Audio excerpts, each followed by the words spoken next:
Hello everyone, welcome to ज्ञान तंतु। आज की इस वीडियो में डिस्कस करने वाले हैं क्लास 10th के लिए आपके मैथ्स एनसीईआरटी का फर्स्ट चैप्टर। अगर आपने पार्ट 1 नहीं देखा है तो पार्ट 1 के लिए आप या तो वीडियो का डिस्क्रिप्शन या फिर चैनल पर चेक कर सकते हैं। आइए शुरू करते हैं आज की इस वीडियो को और देखते हैं क्या क्या टॉपिक्स हम कवर करने वाले हैं। तो जैसे कि आप देख पा रहे होंगे, हमारे पास जो और टॉपिक्स कवर करने हैं, आपको एक्सरसाइज 1.1 के क्वेश्चन नंबर 3, 4, 5, 6 और 7 को यहाँ पर हम डिस्कस करने वाले हैं। यानी कि हम पूरी एक्सरसाइज 1.1 को ख़त्म करने वाले हैं। इससे पहले की वीडियो में हमने एक्सरसाइज 1.1 के क्वेश्चन नंबर 1 और 2 को डिस्कस कर लिया है। अगर आपने नहीं देखा है तो आप उसे देख सकते हैं। तो आइए शुरू करते हैं आज की इस वीडियो को। तो आइए देखते हैं फर्स्ट क्वेश्चन। वो हमारे पास जो इस वीडियो में रहने वाला है क्वेश्चन नंबर 3 आपका एक्सरसाइज 1.1 का। ये क्या है आपके पास, अभाज्य गुणनखंडन विधि का प्रयोग करते हुए हमने निम्नलिखित पूर्णांक जो आपको 3 संख्याएं दी गई इनका एचसीएफ ज्ञात करना है और फिर आपको इसका एलसीएम ज्ञात करना है। हमने एचसीएफ और एलसीएम को किस तरीके से निकाला जाता है बिना किसी कंफ्यूजन के लास्ट वीडियो में डिस्कस कर लिया है। तो आइए इन क्वेश्चंस को हम करते हैं। अभाज्य गुणनखंड, जैसे कि आपको पता है कि 12 को आप अभाज्य गुणनखंड के रूप में कैसे लिखेंगे, तो आपको पता है 12 को हम लिख सकते हैं 2 गुणा 2 गुणा 3। बाकी आप अगर चाहें तो इसे इस तरीके से भी सॉल्व करके फिर लिख सकते हैं कि 12 को आप अभाज्य गुणनखंड अगर करते हैं तो लंबी भाग विधि का प्रयोग कीजिए। 2 को 12 को 2 से भाग करेंगे, आपके पास 6 आएगा। 2 से फिर 6 को भाग करेंगे 3 और फिर यहाँ से आप 3। बाकी नंबर छोटे हैं तो आप डायरेक्ट भी इनके गुणनखंड सोच सकते हैं। तो ये आपके पास पहले 12 के गुणनखंड हो जाते हैं। 12 के गुणनखंड आपके पास होते हैं 2 गुणा 2 गुणा 3। इस तरीके से 15 के गुणनखंड अगर आप लिखना चाहें तो वो आपके पास होते हैं 3 गुणा 5। ठीक इसी तरीके से आपके पास 21 के जो गुणनखंड होंगे वो 3 गुणा 7 हो जाएंगे। आपको इसका चाहिए एचसीएफ, फिर आपको चाहिए इसका एलसीएम। तो आइए एक एक करके दोनों चीज़ों को डिस्कस करते हैं। अगर आपको एचसीएफ चाहिए तो हमने लास्ट वीडियो में डिस्कस किया, एचसीएफ के लिए जो आपके गुणनखंड हैं उसकी कम से कम पावर को उठाया जाता है। जैसे कि आपके पास पहली 12 का जो गुणनखंड है वो 2 है, दूसरे वाले में 2 की पावर आपको 0 दिखाई दे रही है, तीसरे में आपको 0 दिखाई दे रही है 2 की पावर। तो आप यहाँ से 2 की पावर 0 उठाएंगे, मतलब एचसीएफ में 2 में से कुछ नहीं लिखना है। फिर आप देखते हैं 3 में आपके पास पावर 1 है, दूसरे में 3 की पावर आपको 1 दिखाई दे रही है, तीसरे में 3 की पावर 1 दिखाई दे रही है, क्योंकि सब में 3 की पावर 1 है तो आप उसे एक बार लिखेंगे।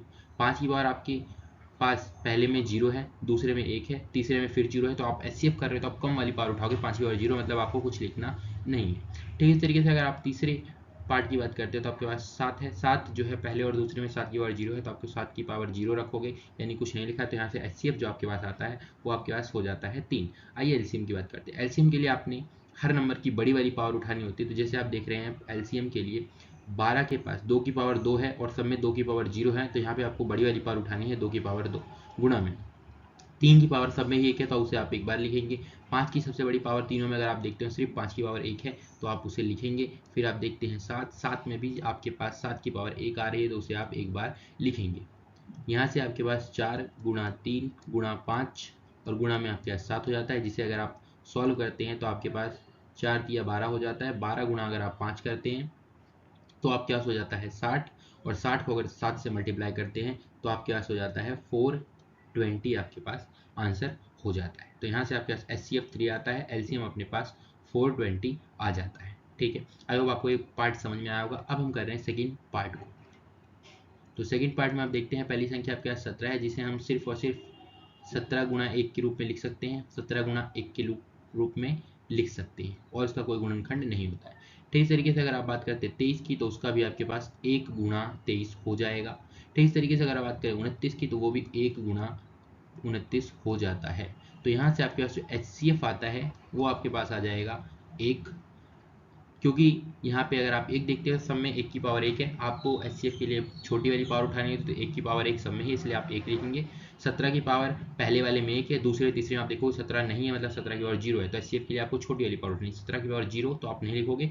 23 की पावर 1 सिर्फ बीच में दिखाई दे रही है, ऊपर नीचे 0 है तो आप 0 वाली उठाओगे क्योंकि एचसीएफ निकाल रहे हैं। 29 की पावर 1 आपको तीसरे में दिख रही है, पहले दूसरे में वो 0 है, तो यहाँ से आपने लिख लेना है एलसीएम निकालने के लिए अब हमें बड़ी वाली पावर उठानी है। तो आप देखोगे 17 गुणा में 23 गुणा में 29, इन्हें अगर आप मल्टीप्लाई कर देते हो तो आपके पास आंसर आ जाता है आपका एलसीएम। आइए इनको मल्टीप्लाई करते हैं और देखते हैं कितना आंसर आता है। तो ये आप मल्टीप्लाई करेंगे तो आपके पास आंसर आ जाएगा 11 33 और 9। बाकी आप मल्टीप्लाई करके भी देख सकते हैं, इन्हें मल्टीप्लाई करना है। थर्ड पार्ट पाइए आप, तो थर्ड पार्ट के अंदर हमारे पास पहली संख्या है 8, जिसके अभाज्य गुणनखंड अगर आप लिखते हैं तो वो होता है 2 गुणा 2 गुणा 2 गुणा 1। आप लिखो ना लिखो सेम बात है। 9 के लिए आप लिखोगे तो 3 गुणा 3। ठीक इस तरीके से 25 के लिए अगर आप लिखते हैं तो वो आपके पास हो जाता है 5 गुणा 5। तो यहाँ से आपके पास HCF के लिए आपको क्या करना पड़ेगा, छोटी वाली पावर उठानी है संख्या की। तो आप ऊपर से नीचे तक देखेंगे कोई भी नंबर नहीं आ रहा है, इसका मतलब है अगर आपके पास कोई भी नंबर नहीं आ रहा तो उसका HCF जो होता है वो क्या होता है, आप कहोगे सिर्फ 1। यहाँ से LCM की अगर हम बात करें तो LCM क्या हो जाएगा, आप बोलोगे LCM के लिए हमें बड़ी पावर उठानी होती है, मतलब 2 की पावर 3 हमारे पास दिख रहा है पहले में, 3 की पावर 2 आपको दिख रहा है दूसरे में, 5 की पावर 2 आपको दिख रहा है तीसरे में। इनकी हम करेंगे गुणा और हमारे पास आ जाएगा LCM। 2 की पावर 3 का मतलब आप कहते हैं 8, 3 की पावर 2 का मतलब आप कहते हैं 9, गुणा में आपके पास आता है 25। इसे आप गुणा करेंगे तो आपके पास आंसर आ जाता है,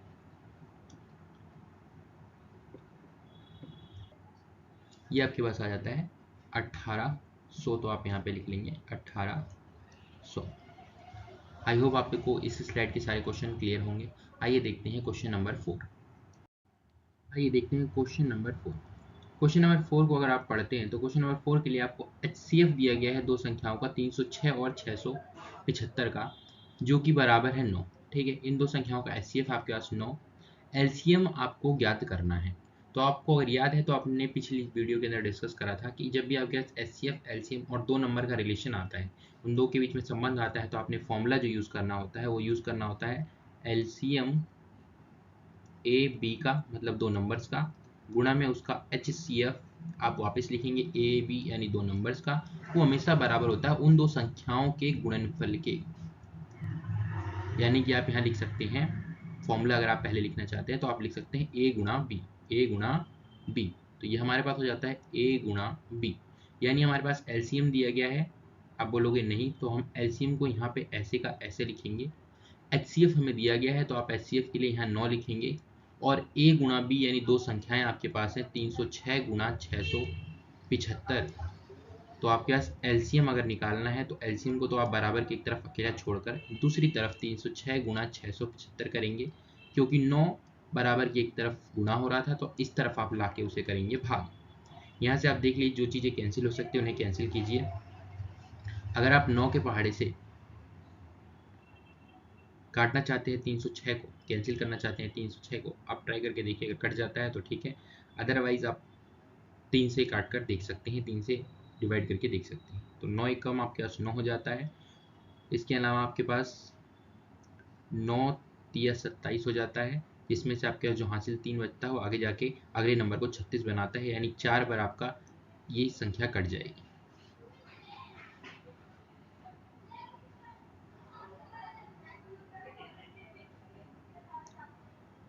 अब आपको LCM के लिए सिर्फ और सिर्फ कुछ नहीं करना है, 34 की गुणा आपने कर देनी है 675 के साथ में, तो आपके पास LCM आ जाता है।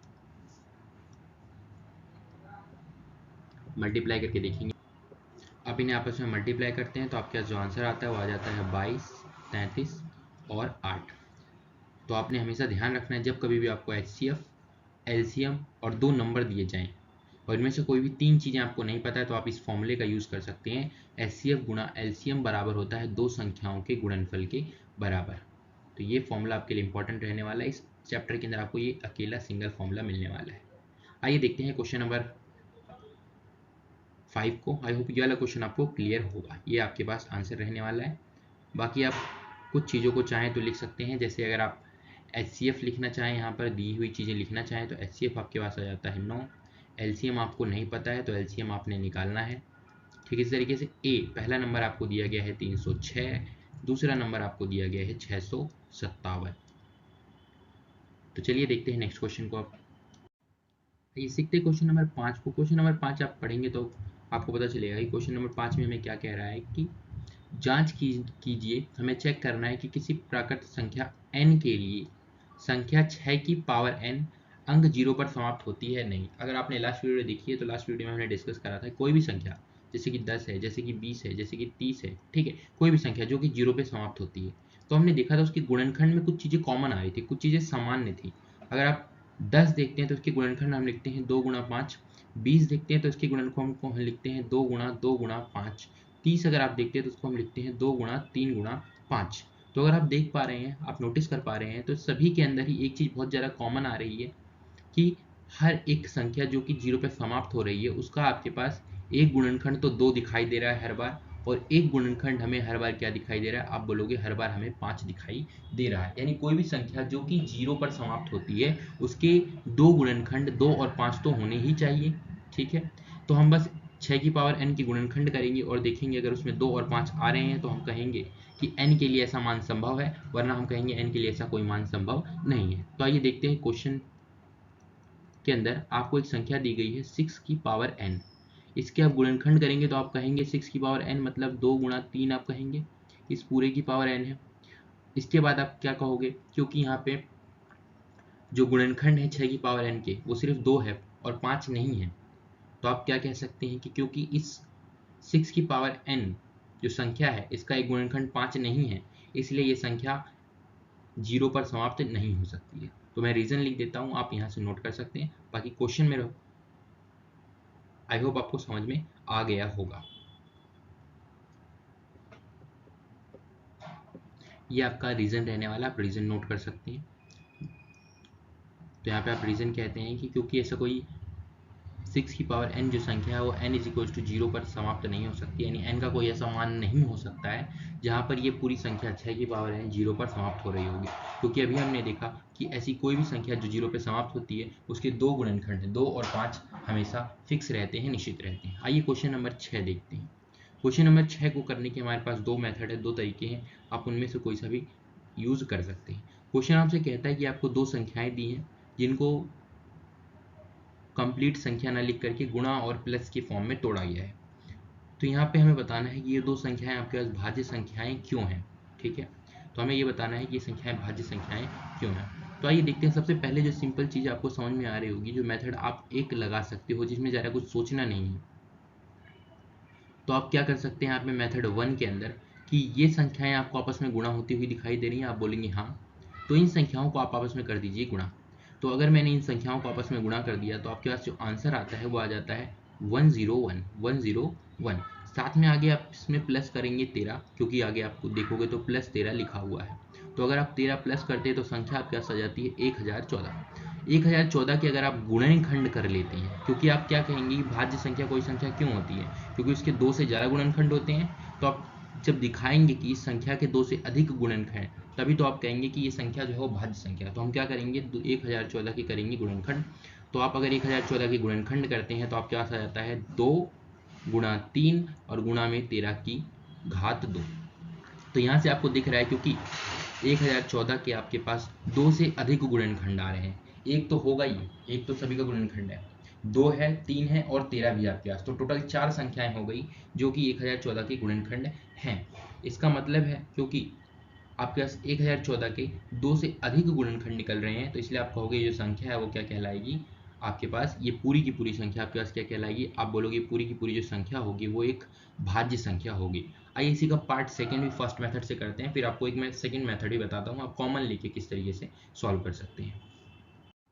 तो ये हम फिर से आपका देखने वाले हैं मेथड 1 से ही, जहाँ पे आपको ज़्यादा कुछ सोचना नहीं है, बस आपको जो समझ में आ रहा है, क्या समझ में आ रहा है कि 7 से लेकर के यहाँ तक की संख्याएं आपस में गुणा हो रही है, इनको गुणा कीजिए, आंसर आ जाता है 5040 540। इसके बाद आपने इसमें 5 जोड़ देना है, तो आप 5 जोड़ दीजिए। हमें बोर्ड मास के अकॉर्डिंग चलता है, बोर्ड मास के अकॉर्डिंग आपको पहले मल्टीप्लाई करनी होती है फिर प्लस करनी होती है, इसलिए हम पहले मल्टीप्लाई कर रहे हैं फिर प्लस कर रहे हैं। आप यहाँ पे 5 और 1 जोड़ करके 6 नहीं करेंगे, अदरवाइज आपका क्वेश्चन जो है वो गलत हो जाएगा। तो यहाँ पे आप अगर 5040 के अंदर 5 और जोड़ते तो आपका आंसर जाता है 5045। और 5045 का क्या कर लेना है आपको, आप बोलोगे अभाज्य गुणनखंड कर लेना है। तो अगर आप 5045 के अभाज्य गुणनखंड करते हैं तो आपके पास संख्या आ जाती है 5 और 1009। 1009 एक ऐसी संख्या है जो सिर्फ अपने ही पहाड़े में आएगी और एक के पहाड़े में आएगी। तो यहाँ से आपके पास, क्योंकि फिर से एक हमेशा आपको काउंट करना है, एक को आपको छोड़ना नहीं है, तो क्योंकि यहाँ पर हमेशा वापिस से दो से अधिक गुणनखंड निकल के आ रहे हैं, दो से अधिक गुणनखंड निकल के आ रहे हैं इस पूरी संख्या के, इस पूरी संख्या के, तो इसलिए ये संख्या हमारी क्या हो जाती है, आप कहेंगे ये भाज्य संख्या हो जाती है। आइए देखते हैं सेकेंड मेथड हमारा क्या रह सकता है, जहां पे हम कॉमन लेकर के इस क्वेश्चन को सॉल्व कर सकते हैं।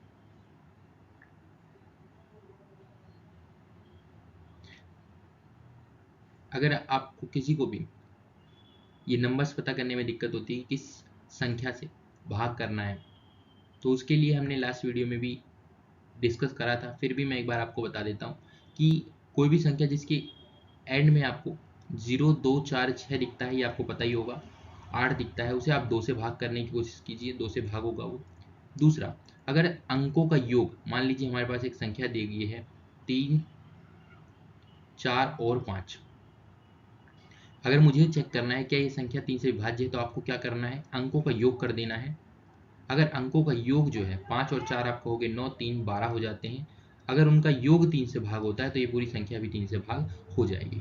तीसरा, अगर आपको किसी संख्या के लास्ट में 0 और 5 दिख रहा है, 0 और 5 दिख रहा है, तो वो संख्या आपकी 5 से विभाज्य हो जाएगी।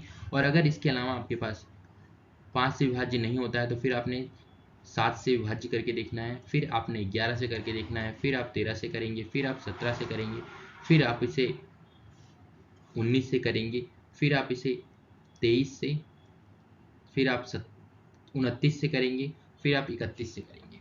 ठीक है, तो आपका आंसर लगभग लगभग 30-31 तक आ जाता है। बाकी आपके पास और कोई मेथड है नहीं, आप इसी से ही बार बार डिवाइड करके देखना पड़ेगा, जैसे कि हमने लास्ट वीडियो में, आपने अगर देखा है तो लास्ट वीडियो में इसी तरीके से डिस्कस किया हुआ है। बाकी आप अगर इन बातों को थोड़ा सा ध्यान रखेंगे तो आपको क्वेश्चन यूज सॉल्व करने में थोड़ी आसानी हो जाएगी। आइए डिस्कस करते हैं इसका मेथड सेकंड। मेथड सेकंड क्या रहने वाला है, तो मेथड सेकंड के लिए आप देखिए हमें क्या करना है कि ये आपके पास जितना पूरा नंबर दिखाई दे रहा है, इस नंबर में आप देखिए कॉमन चीज क्या है, सेम चीज क्या है, ऐसे कोई नंबर जो रिपीट हो रहा हो, तो आप कहेंगे 13 और 13 रिपीट हो रहा है। यानी इस पूरी इक्वेशन को अगर मैं 13 से भाग कर देता हूँ, पूरी इक्वेशन को अगर आप 13 से भाग कर देते हो, यानी तो आपके पास संख्या क्या बचेगी अंदर, आप बोलोगे ब्रैकेट के अंदर हमारे पास जो संख्या बच जाएगी वो संख्या हो जाएगी, क्योंकि सारी चीजें गुणा हो रही हैं आपस में, तो अगर आप भाग करोगे 13 से 13, ये दोनों कट जाएंगे, ये 13 और ये 13, 13 से कटेगा यानी डिवाइड हो जाएगा, तो आपके पास एक और एक बचता है। यानी आपके पास जो संख्या आएगी वो संख्या होगी 7 गुणा 11 गुणा 1 प्लस 1, क्योंकि हमने 13 को 13 से भाग किया है, तो आपके पास वो दोनों 13 आपके पास क्या हो गए, डिवाइड होके 1 और 1 हो गए। अब यहाँ से आपने एक गुणनखंड निकाल लिया है 13। अब हमें आगे देखना है, अगर आप आगे देखते हैं तो 11 गुणा 7 अगर आप करते हैं तो आपके पास 77 आंसर आता है। इसमें आपके पास एक जोड़ देना है, तो ये हमारे पास हो जाता है 13 गुणा में 78। अभी आपको दिख गया है यहाँ पे कि दो गुणनखंड तो मिल ही रहे हैं, दो चीजें गुणा करके आपको ये नंबर बना करके देंगी, ये नंबर बना करके देंगी, और आपको पता है कि एक और गुणनखंड एक तो होगा ही होगा, तो आप यहाँ से भी बोल सकते हो क्योंकि इस संख्या के दो से अधिक गुणनखंड है तो ये एक भाज्य संख्या है। लेकिन अगर आप चाहें तो 78 का आप अभाज्य गुणनखंड कर सकते हैं लंबी भाग विधि द्वारा और उसे लिख सकते हैं। जैसे अगर मैं आपको करके दिखाता हूँ तो आप 78 को लंबी भाग विधि से अभाज्य गुणनखंड निकालते हैं तो ये आपके पास हो जाता है 39 39। इसकी आप फिर 3 से करेंगे तो 13, और फिर आप 13 से करते हैं तो 1, यानी मैं 13 को और आगे जो 78 ऐसे क्या क्या लिख सकता हूँ, तो आप बोलोगे इसे हम लिख सकते हैं 2 गुणा 3 गुणा 13। यहाँ से आप फाइनल बोल सकते हैं कि जो पूरी संख्या है वो हमारे पास आ जाती है 2 गुणा 3 गुणा 13 की घात 2, क्योंकि यहाँ पे दो से अधिक गुणनखंड निकल के आ पा रहे हैं इस संख्या के लिए, तो आप क्या कहेंगे कि ये जो संख्या है, ये जो संख्या है ये एक भाज्य संख्या हो जाएगी। रीजन हमने पीछे लिख दिया है, सेम रीजन आपने यहाँ लिखा है, क्योंकि दी गई संख्या के दो से अधिक गुणनखंड आ रहे हैं इसलिए यह एक भाज्य संख्या है। आइए अगला क्वेश्चन करते हैं। अगले क्वेश्चन के लिए आपको वापस देखना है कि कौन सी चीज ऐसी है जो रिपीट हो रही है, यानी हम कॉमन ले सकते हैं और उस संख्या से पूरे के पूरे दी गई संख्याओं के को भाग कर देना है। तो अगर आप देखते हैं तो आपके पास 7, 6, 5, 4, 3, 2, 1 और 5, 5 आपको दो बार मिलते हैं, यानी 5 हम यहाँ पे ले सकते हैं कॉमन, और 5 कॉमन लेने का मतलब है पूरी की पूरी नंबर को, जितने ही नंबर मल्टीप्लाई हो रहे सभी को आप 5 से भाग कर दीजिए, तो आपके पास होता है 6 गुणा 5 को अगर आप 5 से भाग करेंगे तो आपके पास 1 आ जाता है, गुणा 4 गुणा 3 गुणा 2, और 2 गुणा 1 करते हैं तो आपके पास 2 आता है, प्लस में ये आपके जो 5 है वो कन्वर्ट हो जाता है 1 के अंदर, क्योंकि भाग हो गया है ये 5 से। यहाँ से आपके पास अगर आप सॉल्व करते हैं, एक गुणनखंड आपने निकाल लिया है 5। इसके अलावा अगर आप इन सभी संख्याओं को आपस में मल्टीप्लाई करते हैं तो ये आपके पास आ जाता है 1008, और लास्ट में आपको 1 दिख रहा है, यानी जोड़ करके आएगा 5 गुणा में 1009। और आप यहाँ से साफ साफ कह सकते हैं, क्योंकि दी गई संख्या के 5 गुणा 1009, और 1009 सिर्फ 1009 के पहाड़े में तो हमने पीछे ही देखा है, ठीक है। डिवाइड आप कैसे करके देख सकते हो, आपको पता है, गुणा 1। क्योंकि यहाँ पे आप कहते हो, सेम रीजन आपको डालनी है, क्योंकि यहाँ पे दी गई संख्या के 2 से अधिक गुणनखंड है, इसलिए ये संख्या हो जाएगी भाज्य संख्या। आई होप आपको ये क्वेश्चन नंबर 6 अच्छे से समझ में आया होगा। आपको 2 मेथड बताए गए, यहाँ पे आपका मेथड 2 है और मेथड 1 जो कि बहुत सिंपल है, आप कर सकते हो। एट द एंड हमें यही दिखाना है कि दी गई संख्या के 2 से अधिक गुणनखंड है तो वो भाज्य संख्या है, और अगर सिर्फ 2 ही गुणनखंड है तो आप कहेंगे वो एक अभाज्य संख्या हो जाती है, ठीक है। तो आइए देखते हैं क्वेश्चन नंबर 7 को और इस एक्सरसाइज को करते हैं खत्म। आइए सीखते हैं क्वेश्चन नंबर 7 को। एक एचसीएफ और एलसीएम की वर्ड प्रॉब्लम है। क्वेश्चन अगर आप पढ़ते हैं तो यहाँ पर एक वृत्ताकार पथ है, यानी गोल रास्ता है, जिसके ऊपर एक चक्कर लगाने में कोई लड़की शून्य, जिसे 18 मिनट लग रहे हैं, उसी पथ का चक्कर लगाने के लिए, रास्ते का चक्कर लगाने के लिए रवि को 12 मिनट लगते हैं। अगर दोनों एक ही टाइम पे एक स्थान से शुरू करते हैं तो बताइए कितने समय के बाद दोनों फिर से मिलेंगे। तो यहाँ पे आपको सोचना है कि या एलसीएम निकलेगा या एचसीएफ निकलेगा। तो आप सिंपल सोचिए कि जब दोनों चलना शुरू करेंगे तो टाइम क्या हो रहा होगा, आप बोलोगे टाइम बढ़ेगा। टाइम क्या होगा, टाइम बढ़ेगा। और अगर टाइम बढ़ रहा है तो हमें एचसीएफ निकालना पड़ेगा या एलसीएम निकालना पड़ेगा। तो अभी तक आपने देखा कि एचसीएफ की वैल्यू जनरली होती है छोटी, एचसीएफ की वैल्यू आपके जो आती है हमेशा छोटी आती है, एलसीएम की वैल्यू हमेशा आ रही है बड़ी। तो यानी हमें अगर बड़ी वैल्यू चाहिए तो एचसीएम निकालना पड़ेगा, छोटी वैल्यू चाहिए तो एचसीएफ निकालना पड़ेगा। तो अगर आप देख रहे हो तो दोनों का टाइम जो है वो बढ़ेगा, दोनों का टाइम क्या होगा, बढ़ेगा। टाइम बढ़ेगा मतलब मल्टीप्लाई, ऐसे आप सोच सकते हो, मल्टीपल हो रहा है, बढ़ना मतलब मल्टीप्लाई हो रहा है, ठीक है। फैक्टर का मतलब एक तरीके से आप डिवाइड कर रहे हो, ठीक है। चीज़ों को डिवाइड जब करना होगा, ग्रुप बनाने होंगे, तो डिवाइड करने के लिए आप फैक्टर यूज़ करोगे। लेकिन जब चीज़ें बढ़ रही होंगी, मल्टीप्लाई कर रही है, यानी आंसर बड़ा लाना है, तो हमें क्या करना पड़ेगा, आप बोलोगे एलसीएम करना पड़ेगा। तो इन दोनों का आप एलसीएम कर लीजिए। 12 को आप लिख सकते हैं 2 गुणा 3। इस तरीके से आप 18 को लिख सकते हैं 2 गुणा 3 गुणा 3।